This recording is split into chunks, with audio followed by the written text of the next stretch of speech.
Good morning, Helen from Bee Charm Farm. Well, today it's nice enough that I'm going to get my trellis system up for my squashes, my cucumbers, my pole beans, and my tomatoes. And believe it or not, I'm going to be planting some watermelon here. I'm going to be trying a couple different methods, I guess you would say, on trellising this year. Every year we take and we till up this area between our gravel and our grassy area with our fruit trees. And this year I decided we're going to do something with that. So earlier I planted 3 different types of squashes. So I've got sweet meat, delicata, a vegetable spaghetti squash, and I'm going to give it a try and trellis these this year. Now the sweet meat will be gigantic, so on some of these varieties I will have to use a hammock, but we'll talk about that later when we get to that part. What I'm talking about today is the trellis system I'm going to be putting up. As you can see, I've already put a panel up, and this will probably be the only panel I put up here, and this will be for those squashes I previously mentioned. Now I've got some things laid out here, and I'm going to use a string type trellis on these. So I've got some conduit laid out here, 10 foot. I'm going to put these T-posts in here, these big heavy metal 7-foot posts. I'm going to connect all of these, and then at the very end I'm going to start trellising all of these items. So I've got cucumbers, pole beans, indeterminate tomatoes, and there will be some watermelon on this end, but I'm probably going to put these on a cattle panel as well. So I'll show you once I get some of this up what it all looks like. Okay, I just wanted to give you a quick idea of how I'm putting these together. So let me show you this real quick. So I've got a few of them together here, and this is the type of connector that we're using. This is conduit, and then this is what connects one end to the other, just like that. Okay, the top rail where I will do my strings from the bottom to the top is now done.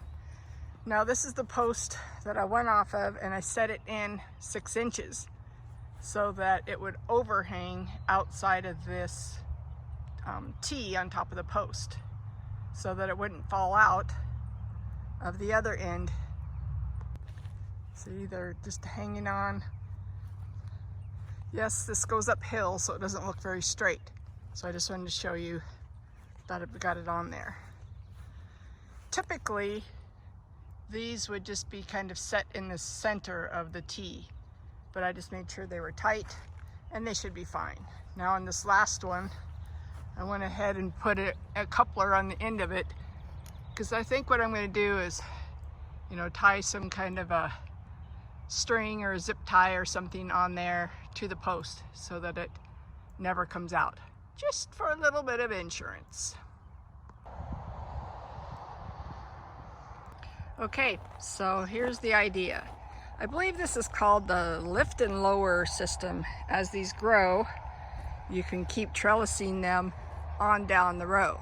So that's why I have these zip ties up here. Otherwise, these would just slide on the conduit.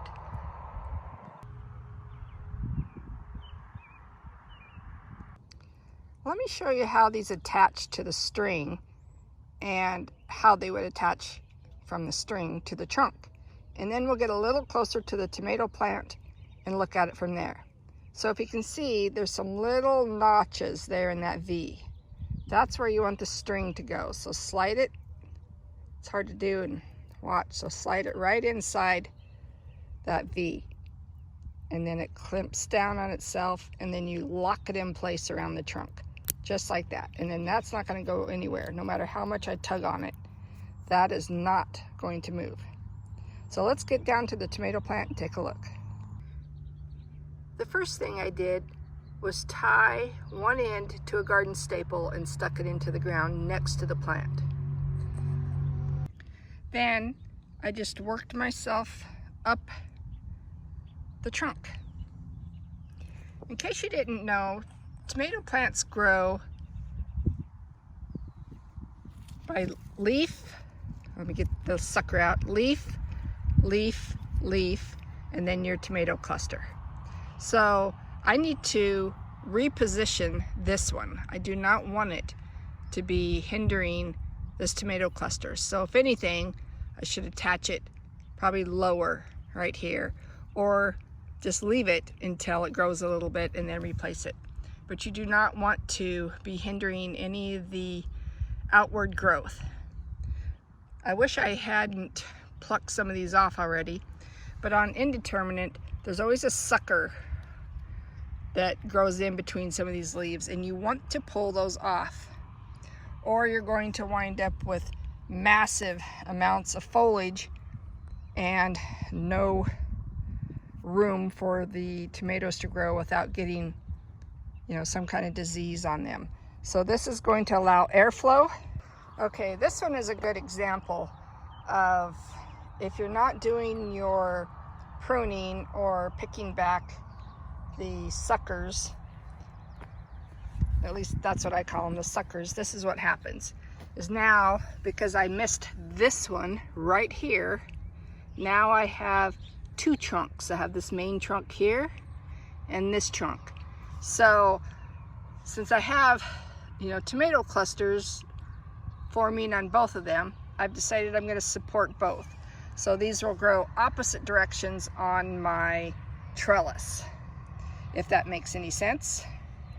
As these continue to grow and I continue to move them on down the line, and I will come back and show you what I'm doing as far as my pruning, allowing airflow, and all that good stuff. So I'm going to continue on down my row.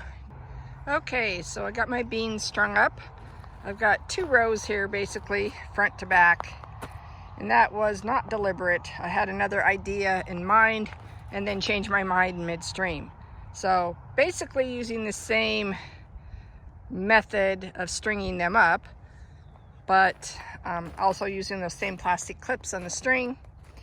This is what I did. I changed myself up. I've got two types of beans here, but this is what I did and then changed up. So if you see, I was thinking, boy, this is getting tedious. So I was tying every single one of these off down to each individual bean, and you know, I was getting kind of bored. So by the time I got down here to the second row, I thought, well, that was stupid. Why don't I just string one up, go up over the system, and then down on the other side instead of tying a knot for each one. Man, was that a lot quicker. So now as these grow, I will just keep clipping those to the string, and it's, you know, more than likely they're going to grab a hold of that string and keep growing, but every once in a while I might have to entice them. So moving on down here to my cucumbers, eventually, whoop, look at that, I missed one there. We'll figure it out. Anyway, I'm going to do the same thing with these. I'm just going to trellis them on up these strings, keeping them clipped to the string, and then if I need to, I can do the same, you know, lower and lift method, so I can move one down to the next one and so on and so forth as I see fit. And so that's what I got going on so far. Well, I hope that all made sense. This is a new way, honestly, for me to try to trellis this year. I've seen it done, and this year I decided I'm going to try it. I've always used the tomato cage process, or method, excuse me, in the past, and honestly, I have never, ever liked the results. And they're just not big enough, or they hinder the leaves, you know, the branches are always torn off, the tomatoes are rotten because there's not enough airflow. I've never been able to maintain them well. So this is a new way, and I'm sharing it with you today. If you have any questions or want to see anything else, please let me know. I'll just keep sharing as I go. Have a great day.